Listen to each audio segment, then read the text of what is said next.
ever get totally sucked in by someone's voice? Like, it doesn't even matter what they're saying. Their delivery just grabs you. Oh, totally. It's amazing how a good voice can make anything interesting. Right. And that's what we're diving into today.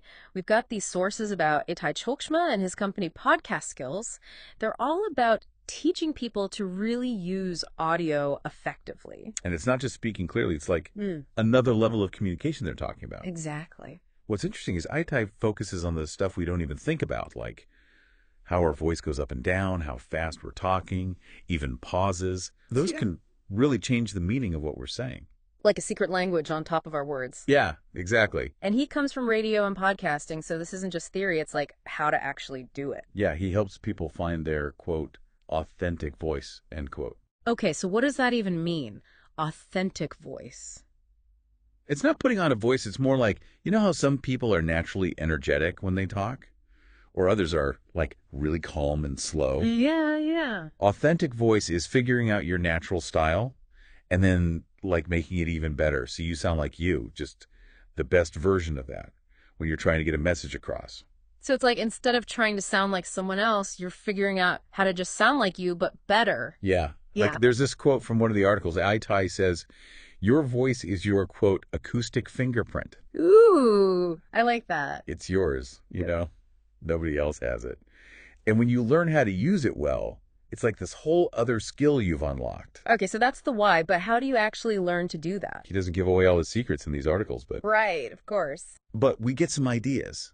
Like he talks a lot about intonation, how your voice goes up and down. Which makes sense. Think about how different a text can sound if you don't have any tone to go off of. Totally. Even just changing which word you emphasize can completely change what you mean. Like, I didn't say that versus I didn't say that. It's true. Same exact words, totally different meaning depending on how your voice sounds. And she talks about the speed you talk too, right? Pace, yeah. Talk too fast, you sound nervous. Maybe people can't keep up. Right. Talk too slow, and it can get boring. You got to find the right speed for what you're saying. This makes me think about, like, giving presentations at work. One of the things Itai teaches is how to deliver a really clear message. Oh, yeah. Wonder if he coaches people on how to use their pace to sound more confident, keep everyone's attention. That's smart. And it's probably not just presentations, right? Imagine having a tough conversation with someone, and you're really aware of how fast you're speaking when you pause. Yeah. Could totally change how they hear you. It makes you realize how much we miss in regular conversations just because we aren't paying attention to that stuff. Totally. And I think that's what's so cool about what Itai does. He's not saying be a better presenter. Bigger than that, it's like be a better communicator all the time. It's like he's saying, your voice is this powerful tool. Learn to use it right. Right.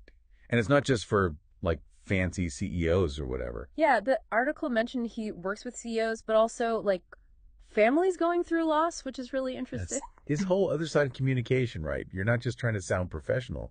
It's deeper than that. Definitely. Like, whether you're leading a team at work or just talking to a friend who needs support, those little vocal things, the tone and pauses, can totally change how it comes across. Totally. Makes you think we could all be paying attention to that stuff more, even in everyday conversations. Right. What if everyone was a little more aware of their tone, their pace, when they pause? It could change everything. Relationships, work, even just how you feel about yourself when you're talking. Totally. And it reminds me of that quote, I think it's Maya Angelou, about how people might forget what you said, but they'll never forget how you made them feel. Ooh, that's good.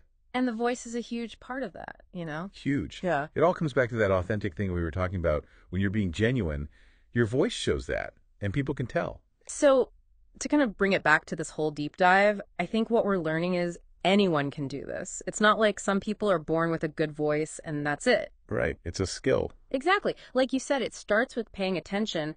How am I talking right now? Am I talking too fast, too quiet? Once you start noticing, you can start to change it. Exactly. Find your own voice, your own way of doing it, and use it on purpose. That's powerful. It really is. So listeners, we want to know.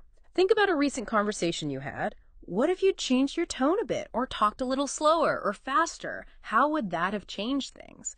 Hit us up on social media. Let's keep the conversation going. And until next time, keep exploring the power of your own voice.